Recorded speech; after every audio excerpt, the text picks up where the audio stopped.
Hi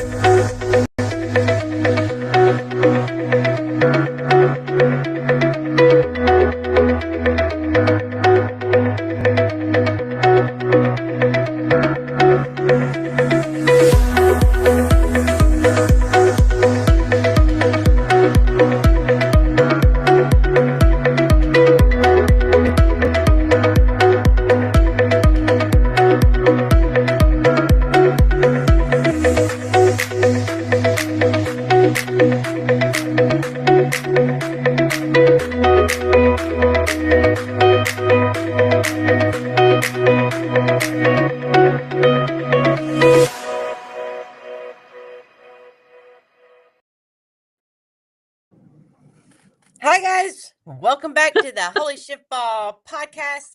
We're a show where we raise your frequency one cosmic giggle at a time. I'm Bethany, your energetic bestie, alongside my fabulous, my wonderful co-host Sharon. Hey Sharon. Hey Bethany, how are you? Girl, if I was any better, I'd be a twin. I love that. Welcome to our favorite day of the week. We absolutely love doing this show, and we're happy to be here with you guys and spending some time having people share some wisdom. So Bethany, how was your week and what was your holy shiftball moment? Good morning, Jake. Well, my holy shiftball moment this week was my birthday. I turned, yeah. Happy birthday, baby. Happy birthday So to you. I Happy just, birthday to you. Do I sound like Marilyn Monroe? No, that is a hot hell no. No, but you look like her. Oh, Jesus. No, I do not. But Yes. anyways, So your my birthday. birthday, I got to spend time. My brother and my sister-in-law called me up and surprised me with a restaurant. They took me out to a restaurant, to my favorite. It was a ramen restaurant, and my brother has always been the type of guy that I've always looked up to my whole life. He is so. He's just my hero, and it was so nice just to be able to spend. It's an emergency alert. I am so sorry. You can't shut those off.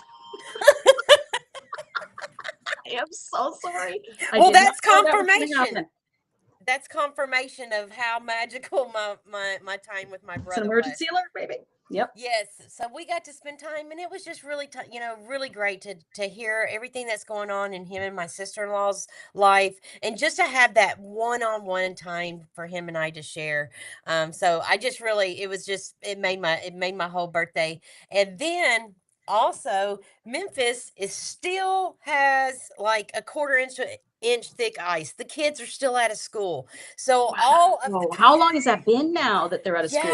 we're going on like I guess a week and a half. It's almost been the same amount of time as Christmas holiday. So that's like 2 weeks the kids So have been. the second Christmas. Yeah. That's a second coming right there. Yeah, yes. So, the roads are still, kind of nasty, wonky.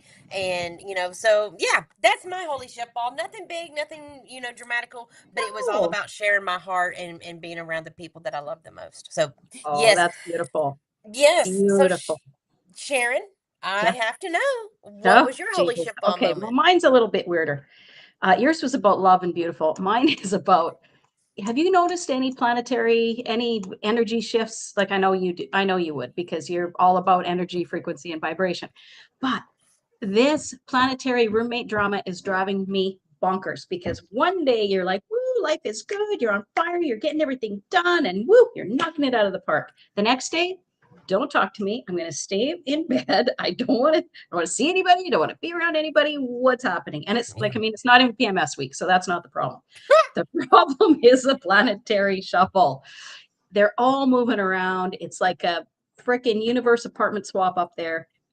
Just figure out where you're going, planets. Get there, stay there, and let us adapt to what's happening. Like there's so much going on. So yeah, my day, my holy ship balls was like, I am affected by Yeah. Yeah. the planetary movement. And I didn't think I was. I never was like, whatever, this planet's Yeah. doing this, that planet's doing that. Oh, hell no. Oh, hell no. Because Uranus is finishing its long stay in Taurus, which is my sign. That's why stability is feeling like a prank. Mm. Mm. And it is. Yeah. the money, the security, the routines and our comfort zones. It's like we're in a snow globe and it's getting shaken up and we can't get our shit together. So Ron said, "Whose anus?"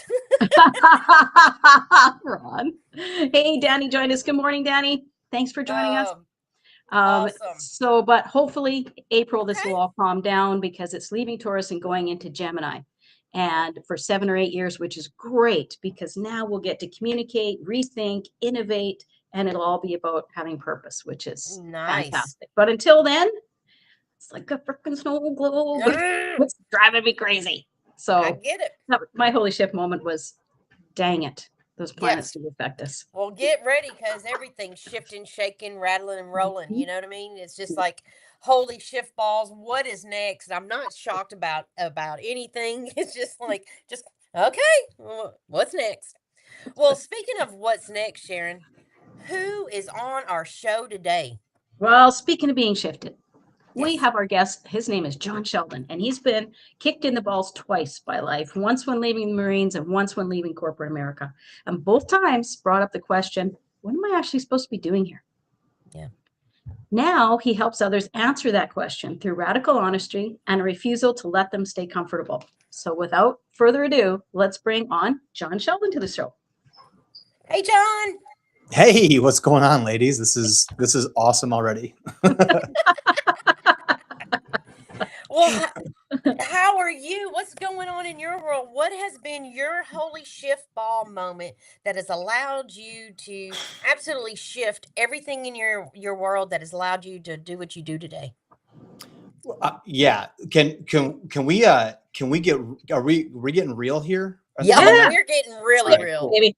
'Cause I'm gonna throw you guys a curveball, but I promise it's on topic because in the last Perfect. month of my life, since we all talked beforehand, I've had Yeah. probably the biggest shift in my mentality and in my business than I ever have. So I was looking forward to this because like, oh, this is pretty cool. Now I'm gonna have to leave some details out, but just for Give us the stuff. cliff notes. If Give us the you told cliff us you'd have notes. to kill us, is that how it goes?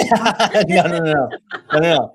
So both of those shift moments in my past have absolutely been pivotal in how I think about life. Obviously, big transitions from going from a Marine to the corporate world. There's so many things to unpack there about what Marine Corps life is like versus a civilian versus being this person who, led 13 Marines through over 150 missions in Iraq, and now I'm in a classroom 2 weeks later with a bunch of 18-year-old children, essentially. Yeah. Let's call it what it is, right? Yeah. And that was definitely a mind shift as well. Going and leaving my corporate world or in the corporate space I was in finance, which I had a 15-year career in, to then go and start my own coaching and consulting business. Again, that was a huge shift. But just recently, I think I had the most interruptive shift in my entire life, and I have no problem being vulnerable with you guys and your audience, is where it shut me down, which does not happen to me ever. No. Right. Yeah, it had to do with a property that I invested in. It had to do with other relationships that I have in the business world as well. And what came out of it, without going too much into those details with that type of stuff, was this really clear picture of a shift in my mindset of these things exist. I was actually almost getting like sorry for myself. And my wife even called me out. She's like, I don't know who you are right now. Like this is not you. You're sitting on the couch. You're staring at the ceiling. You're being this weird person that I don't know and recognize. A little radical honesty, John. Yeah, a little radical honesty, right? And that's right. And not to say that she's not remarkably supportive and all that, but she exactly. definitely called me out and said, "What is going on?" And even my best friend from the Marine Corps, I talked to him about some of this stuff, and he's like, "Dude, what are you doing?" And it was weird. I was literally walking to the parking lot. My favorite hobby in the world I've done since I was 8 years old is snowboarding. I live in upstate New York. We've got a ton of snow here right now. It's been cold for weeks. And Ron. hey, Ron. This is our producer, Ron, just coming for a visit. And what was really interesting to me was I was kind of obsessing about these big decisions that I had to make, right? Truthfully, these really large decisions in life and in business that I was making. And I was walking to the parking lot after just kind of clearing my mind a little bit. And I think that's really important to note, like taking a step away, right? For a moment, for a day, in this case, it was for 4 hours. doing the thing that I love, right? Being able to clear my mind. And even when I was snowboarding, I was still stuck in my brain. That's the first time in my life where that hasn't actually taken me immediately away. And I was like, oh man, I'm in danger, right? Like, like what is going on? And for me, the shift was I was walking to the parking lot. And it was these obstacles. I'm a big believer in stoicism. And one of the books that I love by Ryan Holiday is called The Obstacle is the Way. If anybody hasn't read that book, it's amazing. I love it. And one of the thoughts and one of the shifts that I really had was these obstacles now have solidified your path for where you're going because there's no other way to go. There's no business opportunity over here anymore. And the rental property thing for you at this moment in time in this season of your life is dead. And I was focusing in too much for me on trying to make those things work instead of realizing that those paths are now blocked. And the way forward is putting all of my time, energy, and attention into my business, into my family. It's given me a massive respect more for the relationship that I desire to build, a deep relationship with my wife. And it's put a lot of things in perspective, both on a personal and professional level. And that was really, I've never been more clear in my life than I am sitting in this chair right now about with the direction I'm trying to go. And I would not have gotten that shift if those bad things didn't happen. That now they are those things are blocked for me now. What we like to say is, what is right about the situation that I'm not seeing? We ask each other that question all the time. If we were like, oh, this is happening, blah, blah, blah. And we'll say, okay, so what's right about it? What is going right about it? And it's usually the obstacle is the way. And that's a beautiful book. I look forward to reading that because it's so true. Yeah. It just gave me so much direction of the paths are closed, right? Now go win, right? Like go win at the things that you need to pay attention. You need to put time and attention into, like my business, my family, my important friendships that I have. Right. And yeah, I just, I was excited to talk to you guys. I've never been more clear. Yeah. I'm just still I'm still thriving. And by the way, this big shift moment since that point in time, which ended, that really shift happened to me 2 Mondays ago. Okay. In the next 2 weeks, well, I guess it's 3 weeks or we're in the week of February. In the next 3 weeks, I've had by far the most profitable month or 3 weeks of my business. And it's not even close. Wow. It's not even close. Love it. Because you're living your purpose, baby. Yeah. Yeah. Living my purpose and basically got rid of distractions. And that's the best way I can put it. Right. What would and you, I think go ahead.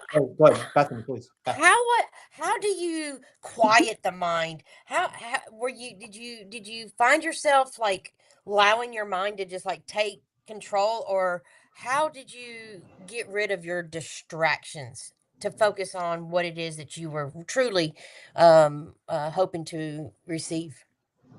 Yeah, great question. I actually use this one of the things that I was called myself out on was make sure you're practicing what you preach. And I've got a decision framework that I work with a lot of clients on, and it's really simple. There's 6 steps. It's clarity, condition, cost, alignment, action, adaptation. And when so the first 3 are the really important ones. And so Beth, you can't mind if I call you Beth? Yeah, you can, but that's okay. Sorry, Bethany.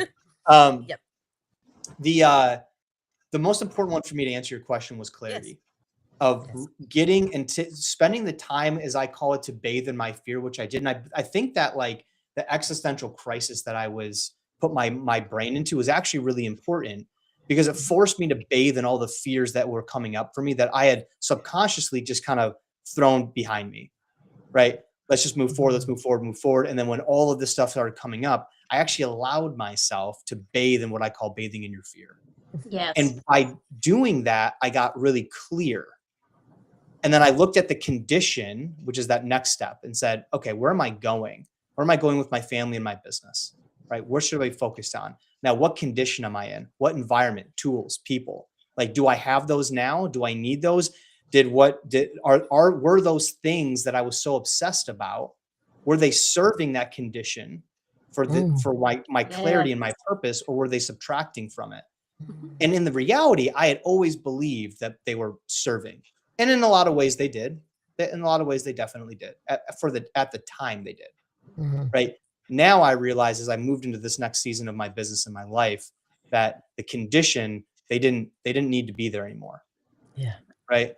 And Yeah. that gave me more clarity. Yeah. Right. Go ahead, Sharon.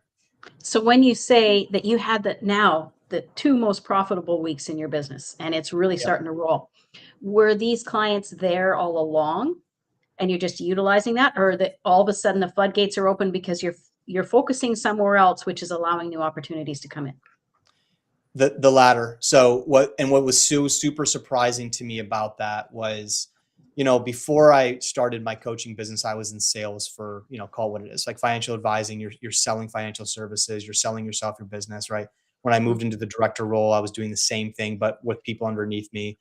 And what I came to realize was, like, if I put all my focus and attention into this type of thing and went back more to my roots, and honestly, the mental shift, and some people will get this, some people won't, but I literally started preparing my brain for war like I used to. Okay. Yes. 'Cause And you're yeah, That and, that's and that's amazing, because you know what? I just had it just came through, and I was wanting to, how has your military training Mhm. showed up as an asset in growing your business? we're hitting it right now. Yep. Yep. My brain switched into it, and I'm not afraid to say this. And I got a little angry. I got a little Oh, frustrated at myself. Right. okay. And one of the most important things, I'll never forget this. It's actually a pretty sentimental time. On my first deployment, it was pretty rough, early 2000s, 2006. Um, and the stats that we had, I was what's considered a point man. And this goes into our story here in a second. Of our final condition was a point man. So I was the first one through the door. I led the Okay. patrols, essentially, right? The Okay. stats on getting injured or killed at that point in time in the war was higher than 70%. And so I remember on my what's called pre-deployment leave, where you get to go home, right, before you deploy to Iraq. I remember actually having the last thing I ever said to my friend, one of my best friends from high school, was, his name is Jason, and I'll never forget this. We're standing in my driveway. It was cold like this. It was, I think, February, end of February. And I said, "Hey, Jay, this very well could be the last time we ever talk, and I just want you to know that I love you." Aw, Mhm. it's And beautiful. right, thank you, Sharon. And I'm actually getting a little bit emotional now Mhm. thinking about That's those, okay. um, but the last condition, to Bethany's question, the last thing is cost. Mm. You were prepared to pay it. And that's the other thing that the Marine Corps taught me too, is be Mhm. prepared to pay. I joined the Marine Corps after the war had already started. I joined the infantry. I didn't need to, I chose to. Okay. And you sign the piece of paper. And while I'm not going to sit here and pretend like I understood what cost I was going to pay, or the ultimate cost that my friends paid, there's no way you could comprehend that at the time, especially being 17 and a half years old. But you do remember that now. And it's like, yeah, I was willing to pay it back then because I was so driven by purpose. Mhm. And that's where we get to, Bethany, is like, Yeah. where you can connect to that purpose of your life, then you really can assess paying the cost. And that's where I had this really big breakthrough, was I was willing to accept the cost of, this is what success is going to look like. And my mental shift that I went through, which actually forced me to start calling opportunities that I was delaying doing, or promoting my business in the way that I wanted to, was simply, Jon, you're go get prepared for war, because you're about to go on another 9-month deployment. And that's the mindset I'm in right now, Mhm. is Mhm. that for the next 9 months of my life, there are two things that are important to me. Well, three: my health, and this, we'll do in order: my wife, Mhm. my health, my business. The difference between now and then, though, would you say, is that back then you couldn't have comprehended that, like you said, you couldn't comprehend the cost, the ultimate cost. It's easy to sign those papers, or Yeah, not right. easy, but I mean, I'm sure you went through a lot of thought. There was a lot of thought process, there was training, and you really thought you were prepared. But now the difference is, you know, the cost, you know what it's going to take, and you know what the cost is. 100% right. And I think that's incredibly valuable. Is you're right. Back then you don't, and they actually make it pretty easy to sign those papers. They want you pretty bad. 70%, 70% failure rate. Like, you know, I don't want to say failure. It's not failure, but 70% casualty rate is, they need some new recruits. Yeah. And you're right. That is one of the skills that you look back at and you're like, okay, I know how to assess the cost now. Right. I've taken the time. And again, going back to that first step, I bathed in the fear and got clear. Right. That helps you assess that cost that you're going to ultimately have to pay. And man, I'm jacked up. If you guys can tell, I'm talking really fast again. You're fine. Oh, uh-oh. Now we lost him. He got so jacked up, he messed up his internet connection. Love it. Awesome. You know, welcome to the wonderful world of live broadcasting. Anything can happen.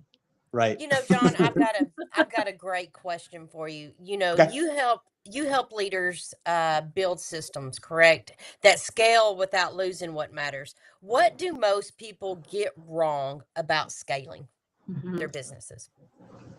Yeah, great question. I personally think one of the biggest things they overlook is how important the environment is that they've created. We can transfer that word into culture, community, whatever you want to do it, ecosystem, environment, the word that I use. I think that that's one of the things that people overlook the most when they're trying to scale. And especially when you're growing teams, I don't use the word recruitment. I use the word roster spot.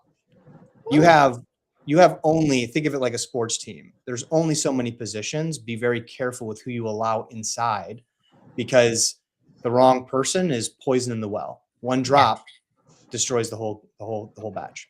Exactly. I used to be a headhunter, and I placed people, and cultural fit was the most important part. Skills can be taught. That's not a problem. Skills can be taught. If you can put the most skilled person into the wrong cultural environment, it's not going to work for anybody. Not the person being placed there, and not the company as a whole. You can put someone who just, has no skills or very little skills at all into the right cultural fit. Boom, they thrive. The company thrives. I like that. I like that roster spot idea. That's great. Yeah, and what's interesting too with what you just said is when you look at the statistics on what let's just name them A players, so elite performers in businesses. The number one thing that they look for when they're interviewing, like when they're getting headhunted, this is recent data that I looked up. Actually, comes from a guy named Darren Hardy. Is the number one thing that they look for is, are there other A players there? Am I going to be around other people that are going to push me to my best, or am I going to just be the top dog? That's the number one thing that they start considering. Going to Sharon's point is culture. Am I going to be surrounded by other people that are really successful, or am I coming into an absolute dumpster fire? Right. I forget who it is. There's a major company, and forgive me because I can't remember who it is, but they fire the lowest 7% of their staff every year. And you sign on knowing that if you because they want to hire the best of the best. So the bottom, is it maybe 5%? I can't remember how the percentage exactly, but they say, okay, you fell below these lines, we're letting you go, and they hire new people to replace them. And so very culture driven, very purpose driven, very results driven. I mean, it's like Google or somebody. Like, it's a huge major company that let's go with a dead weight. Well, and I shouldn't even say dead weight, because they're hiring top performers. So they would be the upper elite echelon of any other company, and potential to be let go from this one. So I thought that was really interesting, and it speaks to your point of being around the best of the best, so that everybody learns and grows, right? Yeah, absolutely. Well, guess what, guys? We have just came to the point where we get to play our favorite game, Shit or Shift. Are you ready to play, John? We're going to toss out some scenarios that tell us if it's a shift, if it's expansive. Yes, I'm having it. Give me some more. Or if it's total shit, it's a program. Get it out of here. No way. Cut it out. All right. Sharon, you ready to ask your first question? Sure. Now, I'm not sure if I'm pronouncing this right, so please correct me. Does finding your ikigai mean one big revelation, or is it a daily practice of alignment? Shift or shit? Shift. Why? Do you I want me to need to expand, know or am I just what saying in the shift? hell Nope, Shift or you shift? can elaborate on it. Ikigai is. Give it Oh, to us. okay. Yeah. Ikigai is a Japanese word. It's called the reason for being. Yeah. It's a way that you find your purpose. So it's really interesting in Japanese culture, at least from what I understand, is like even let's call it a basket maker has this very deep sense of purpose in what he fulfills for the universe, for the world, right? So it's broken down roughly to 4 major categories. What are you good at? What do you like to do? What does the world need? And what can you be paid for? And when you combine all 4 of those things, I believe that the what you can be paid for thing, if I've done my research correctly, is more of a Western additive right there. Yeah. Yeah. Right. But if you combine those 4 things, that's what ikigai is this reason for being. And I get really connected to that word because it's so, in my opinion, so incredibly important based on even the conversation that we just had. So it's Yeah. definitely a shift. Love it. All right. All right. My question, shoot or shift, John, is leadership about barking orders or about staying calm when everybody else is losing their shit? The barking orders part is the shit. Right. And the shift would be the last, is staying calm under pressure. Right? Yeah. I think that's one of the things that the movies get the worst wrong. Like, yeah, boot camp can be like that a little bit, a lot of it. Let's call it what it is. But when you get to your unit, and we were in a pretty tough unit, like Yeah. you're all going for team success, right? The shitty leaders are the ones that do the leadership style of barking and ordering, and let's call it what it is. Orders are important, right? Especially in that environment. And it's really more of setting expectation and holding people accountable. If you're doing that, there's a lot better ways to do that than yelling or barking or whatever that is. And most of the people, and I'll throw this out there, most of the reason that leaders go default to that is they've never done the work on themselves to understand what type of leader they are. They've read the book, they've watched the podcast, but they've never taken the time to understand what type of leader they want to be. And a lot of times beyond that, they don't understand their people. Yes. So they're getting frustrated because they've never taken the time again to understand how their people want to be led and how they can be led. Big shifts there. Yeah. Yes. Yes. Yeah. As Ron says, no one really responds to screaming. No, not really. No. Yeah, he's It's not right. really effective means of communication. No, agreed. Okay, John, shift or shit? Okay. Does being purpose driven keep you grounded, or can it make you blind to feedback? Ooh, that's a good one. I say grounded. Shift. Yeah. Why? Because I think when you're living your authenticity, when you truly start to dive. Oh, That's okay. She'll come back. okay. All It's right. just the way it is today. Oh, gotcha. Okay. Oh, there we go.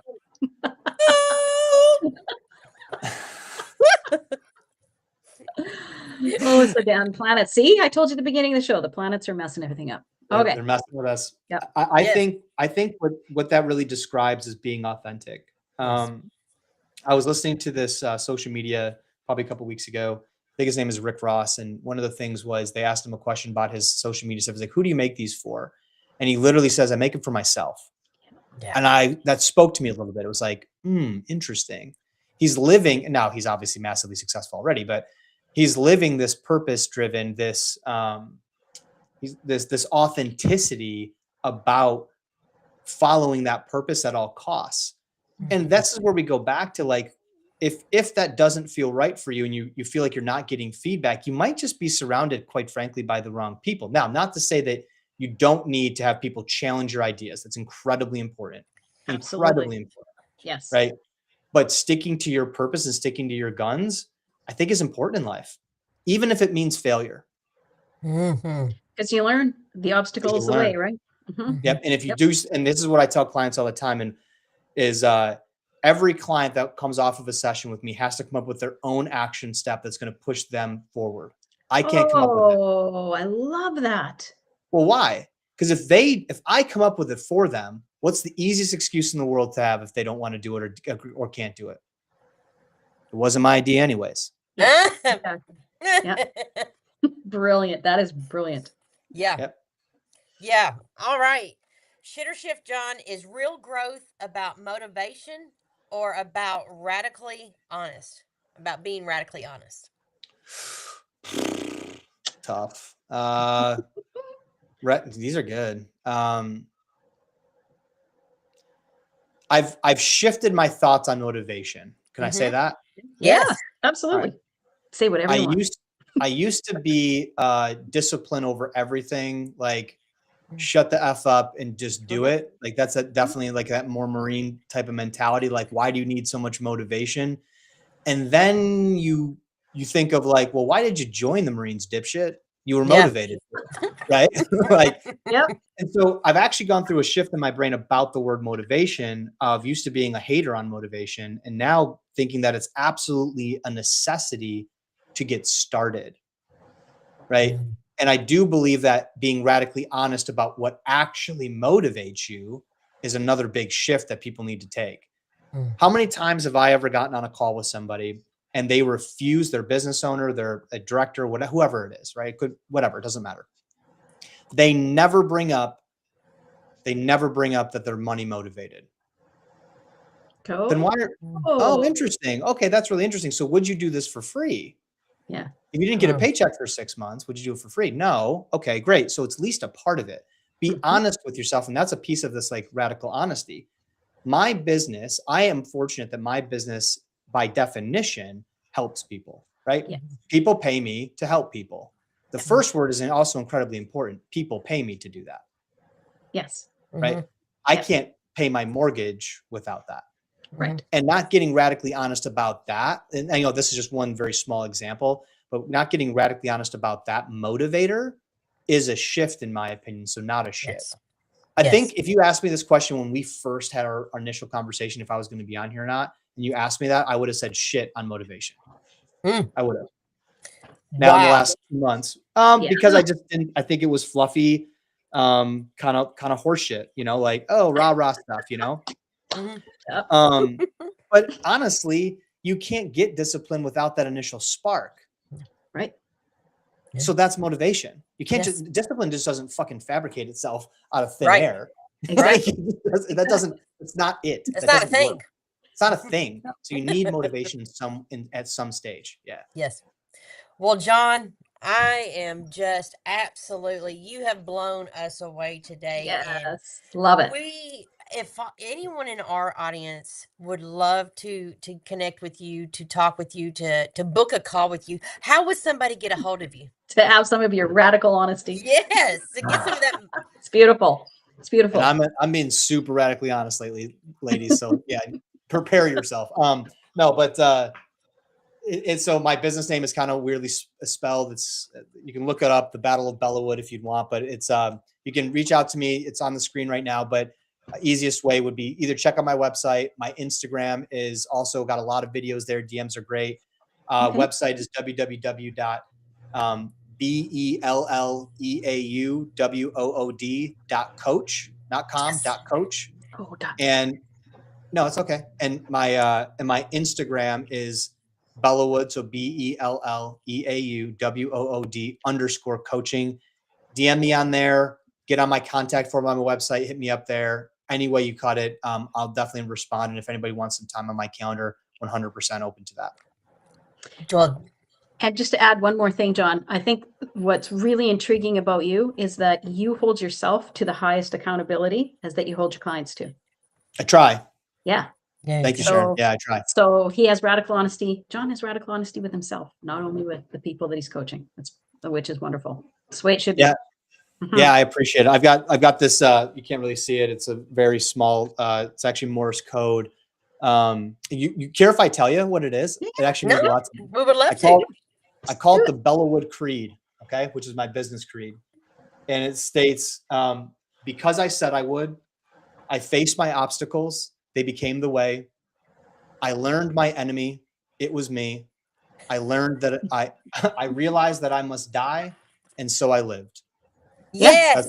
That's the Bellawood Creed. And that's what I'll leave with you guys with today. Love That it. is Love, oh, that is that just beautiful. made my heart Thank just you. sing. Well, Jon, thank you so much from both of Sharon and I's heart to you. Mhm. Thank you so much. Thank you guys for the time and having me on. This has been awesome. Yes, thank you.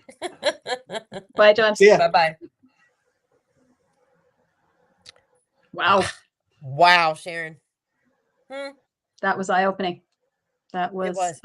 but Jon is so authentic, and that's one of his draws. That's one of the reasons why people are attracted to doing, having him be their coach, is because yes, he's a hard ass, but he's an authentic hard ass. It But when you comes from get in heart. his field, when you get in his field, Mhm. you feel that sense of just compassion of Yes. being just a I don't even have words for it, because he has a presence about him that made and allowed me to kind of just like feel seen and comfortable with him. So I truly enjoyed that for sure. So yes, Great. agreed. Well, Sharon, sweetheart, who do we have on the show for next week?